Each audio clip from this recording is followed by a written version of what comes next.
Përshëndetje të nderuar zonja dhe zotërim, përshëndetje të dashur miq. Ja ku po ritakohemi natën e sonte me rrëfimin e radhës. Sonte pra jush do sjellim një ngjarje, do sjellim një histori që vite më parë ka kapluar një familjen dhe vazhdon ta ndjek.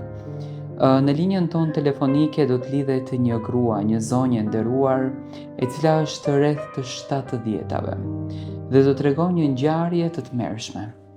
Vdekjen e djalit të saj në moshë të hershme, por një vdekje që nuk është shkëputur kur nga shpirti i kësaj gruaje. Tani nëna nuk e haron dot djalin e saj të vdekur, por ëndrat tmerret që kjo grua kalon çdo natë e kanë detyruar që ajo të merr një vendim dhe këtë vendimin ta ndan me të gjithë ne. Unë do ta kyç në linjën time telefonike këtë zonjë të nderuar, e cila do të rrëfen një pjesë të jetës së saj.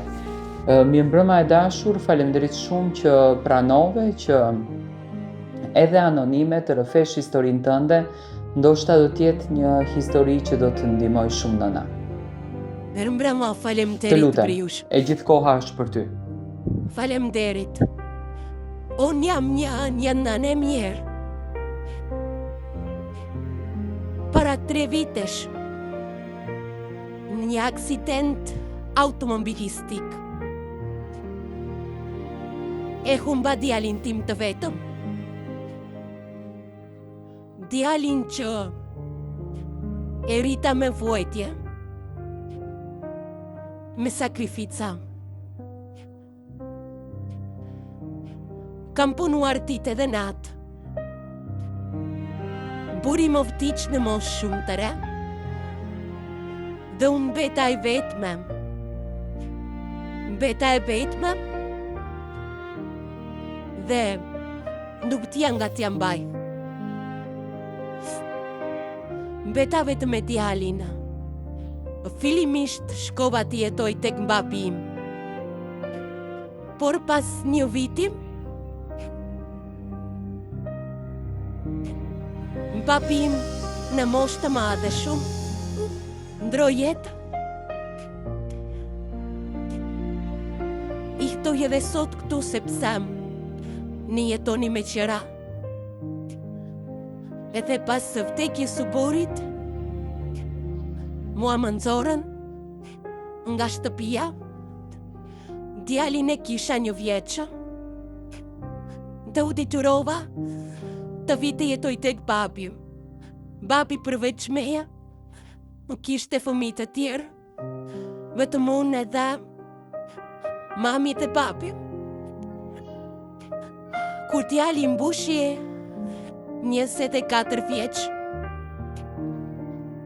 një natë me motor, të rëshkiti në shi, edhe ndroi jetë, edhe janë bërvitem, që unë në fleja me të, s'qosha me të, shkuja çdo ditë tek bari tim, ne vizitoja, rria mortë të radja, qaja,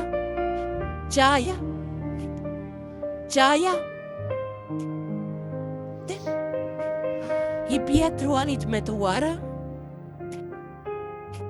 toja pse mua të më ndodhën kjo gjë, por ja që më ndodhje. Kthesha në shtëpi, ka 3 vakti që hani më herët, unë aja vetëm 1 vakt. Voja shumë, por ka katërneci që i mbirë më shfaqet në antërë. Ai më thot që mami e mos të vuaj, se po më katon. Më thot më lërë të qetë këtu ku jam. Ti duhet të vazhdosh për mua. Po në ku të vazhdoj nuk kam njeri. E në vakti histori, ndoshta vetëm për të lecuar komentet e juaja. edhe për të marrë një mendim. Ëndrat janë të egra,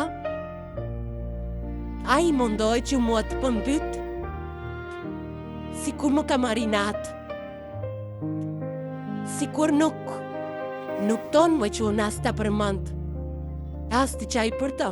Seriozisht e dashur, nën mua më dhimë se shumë, seriozisht, ishte të mërshme. Po birë, shumë e të mërshme, unë kam betur e vetme, edhe fjalët me sincirë nga goja, nga ju që jam duke kaluar, nga jo që jam duke vuajtur. Nuk e ti ndoshta po e the gabim, që nuk e pranoj këtë realitet. Mandja është duke me ikur. Po që prëndem komplet. Nuk ti s'par të poj. Kam vetëm një dëshirë që të marrë një mendim. Ata kujtoj, apo ndoshta do tuaj që të marrë forcën, edhe të hecë për para, dhe të mos mendoj ma, për atë që kaloj, për momentet e vështira, ande për të meret në jetë. Por kam që jashtëzakonisht e lidhur me timbir, shumë, s'qosha për të, fleja për të, jetuja për të. Mendoja që s'kishte njëri në botë që mundeshte të nënda. Por ja që jeta që nga kështoha, jeta edhe të ndaka, edhe të shkatroka, edhe shpirtrisht edhe psikologikisht. Kjo është jeta njërë jotë, por djali ju shumë i e gërnanër me mua, Sinqerisht jam shumë i tronditur nga kjo që ndëgjova dhe jam i befasuar se një mesazh i bukur për të gjitha ato nëna që në fakt kalojnë këto tmerre, kalojnë këto dhimbje të papërshkrueshme, të pashpjegueshme, vetëm nëna që e kanë përjetuar e dinë. Mesazhi im për ty e dashur është që të mos ta pranosh realitetin, sido që t'jetë realiteti ta pranosh. Zoti është ai që vendos, Zoti është ai që i merr, Zoti është ai që i di. Ne nuk duhet që të bëjmë luftën në veten tonë për gjëra që na ndodhin në jetë. Duhet ta pranojmë jetën ashtu siç e kemi. Unë të përshëndes. Faleminderit birë, bëfshi më të mirën. E pra të dashur miq që dëgjuat rrëfimin, është një ngjarje trisht. Dua të marr mendimin tuaj, dua të marr komentet tuaja. Çfarë do t'i sugjeronit kësaj nëne, çfarë duhet të bën? Domethënë ajo është në hallin e saj të madh që nuk ka se si e shpjegon.